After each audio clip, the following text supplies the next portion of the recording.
من الشيطان الرجيم بسم الله الرحمن الرحيم اليوم أكملت لكم دينكم وأتممت عليكم نعمتي ورضيت لكم الإسلام دينا وقال عليه الصلاة والسلام أجر الظلمات يوم القيامة أو كما قال عليه الصلاة والسلام অধ্যকার আজকের সাথে সবার মহামান্য সভাপতি সামনে ও আমার সামনে উপস্থিত বাংলাদেশের বিভিন্ন অঞ্চল থেকে আগত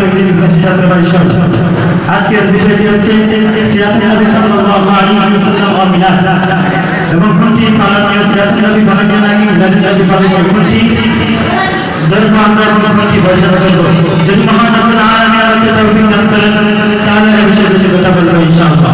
প্রিয় উপস্থিতি, প্রথম পয়েন্ট হচ্ছে সিরাতুন নবী সাল্লাল্লাহু আলাইহি ওয়াসাল্লাম।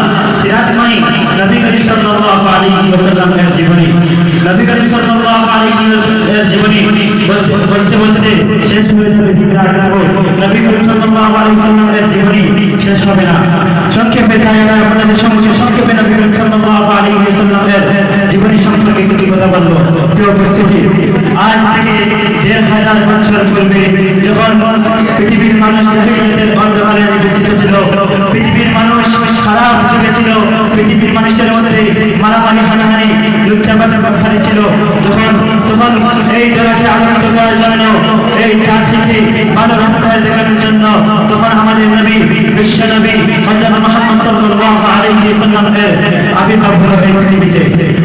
ফলে নবী করিম সাল্লাল্লাহু আলাইহি ওয়াসাল্লাম পৃথিবীর উপরে বানানো সকল বাতিল সকল অন্ধকার দূর হয়ে আলোকিত হয়ে উঠল পৃথিবী।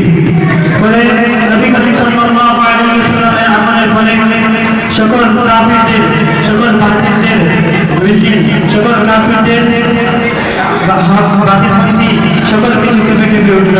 নবী করিম সাল্লাল্লাহু আলাইহি ওয়াসাল্লামের শুভজন্ম, নবী করিম সাল্লাল্লাহু আলাইহি ওয়াসাল্লামের জন্ম হয়েছিল 12ই রবিউল আউয়াল রোজ সোমবারে। কোন বর্ণনা মতে যখন হস্তি বাহিনীর মালিক হস্তি বাহিনী বাইতুল্লাহ শরীফ আক্রমণ করেছিল, আর কোন বর্ণনা মতে হস্তি বাহিনী বাইতুল্লাহ শরীফ আক্রমণ করেছিল 20 এপ্রিল 570 খ্রিস্টাব্দে। এই দিনে নবী করিম সাল্লাল্লাহু আলাইহি ওয়াসাল্লামের জন্ম হয়েছিল। নবী করিম সাল্লাল্লাহু আলাইহি ওয়াসাল্লামের পিতামাতার নাম নবী করিম সাল্লাল্লাহু আলাইহি ওয়াসাল্লাম তখন যখন তার মার গর্ভে ছিলেন তখন নবী করিম সাল্লাল্লাহু আলাইহি ওয়াসাল্লামের পিতা আব্দুল্লাহ ইন্তেকাল করেন। নবী করিম সাল্লাল্লাহু আলাইহি ওয়াসাল্লামের বয়স যখন 4 বছর হলো তখন নবী করিম সাল্লাল্লাহু আলাইহি ওয়াসাল্লামের মাতা ইন্তেকাল করেন। যখন নবী করিম সাল্লাল্লাহু আলাইহি ওয়াসাল্লামের পিতামাতা তার কাছ থেকে শুরু করেন, যখন তিনি এতিম হয়ে গেলেন তখন নবী করিম সাল্লাল্লাহু আলাইহি ওয়াসাল্লামের দায়িত্ব গ্রহণ করলেন তার দাদা আব্দুল মুত্তালিব। যখন নবী করিম সাল্লাল্লাহু আলাইহি ওয়াসাল্লামের বয়স যখন 8 বছর 2 মাস 10 দিন হলো তখন নবী করিম সাল্লাল্লাহু আলাইহি ওয়াসাল্লামের দাদা আব্দুল মুত্তালিব ইন্তেকাল করেন। যখন নবী করিম সাল্লাল্লাহু আলাইহি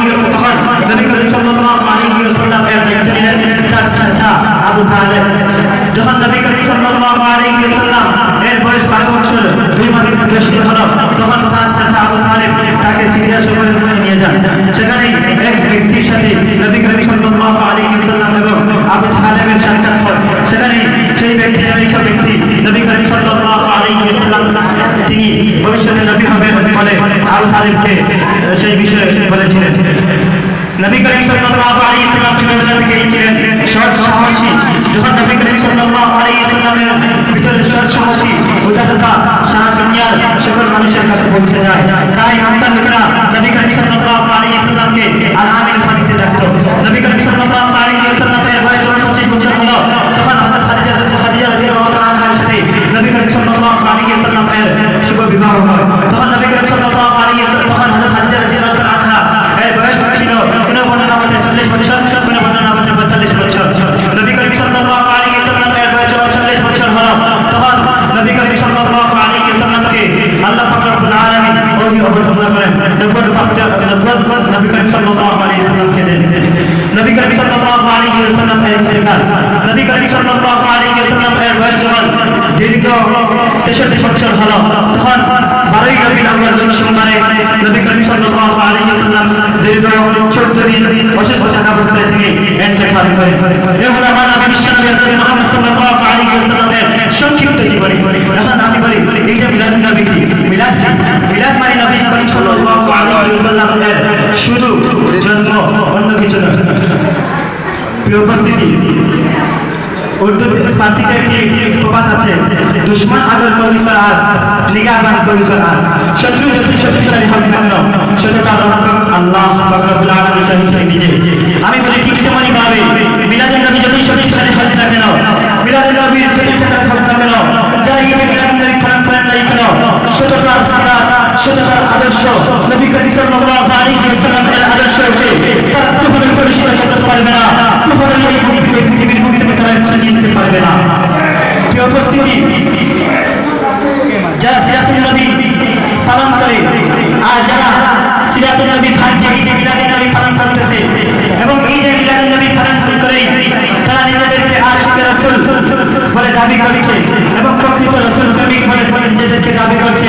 আমি বলি আশিকে রাসূল এরাই যারা রবিউল আউয়াল আশিকে রাসূল এরাই যারা রবিউল আউয়ালকে কেন্দ্র করে এই দিনে নবী করিম সাল্লাল্লাহু আলাইহি ওয়াসাল্লামের জন্মকে কেন্দ্র করে যারা এই দিনে বিভিন্ন রকমের নাচ গানের অনুষ্ঠান করে, বিভিন্ন ডাকঘর বাজিয়ে, বিভিন্ন জায়গায় ঈদে মিলাদুন নবী মাহফিল বানিয়ে বিভিন্ন রকমের সুন্নিকে বিভিন্ন রকমের আনন্দ করে এই দিন উদযাপন করছে।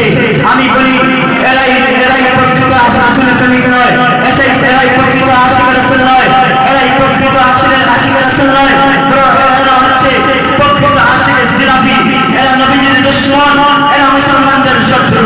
প্রিয় উপস্থিতি, আশিক রাসূল যারা রবিউল আউয়ালকে কেন্দ্র করে এই দিনে কোনো খারাপ কাজে লিপ্ত না হয়, এই দিনে কোনো কাজ কাম না করে, শুধু মহান রব্বুল আলামিন এর ইবাদত করে, এই দিনে রোজা রেখে নবী করিম সাল্লাল্লাহু আলাইহি ওয়াসাল্লামকে স্মরণ করিয়ে নবী করিম সাল্লাল্লাহু আলাইহি ওয়াসাল্লামের কালিমা পাঠ করে, আমি বলি এরাই আশিক রাসূল, অন্য কেউ আশিক রাসূল হতে পারে না। প্রিয় উপস্থিতি, ইতিহাস সাক্ষী 12ই রবিউল আউয়াল রোজ সোমবারে নবী করিম সাল্লাল্লাহু আলাইহি ওয়াসাল্লামের জন্ম হয়েছিল কিনা এ নিয়ে বহু মতামত রয়েছে। কারণ সেই সময় আরবের লোকেরা তাদের জন্ম তারিখ মনে রাখত না, কিন্তু এটাই সত্য যে নবী করিম সাল্লাল্লাহু আলাইহি ওয়াসাল্লামের মৃত্যু হয়েছিল 12ই রবিউল আউয়াল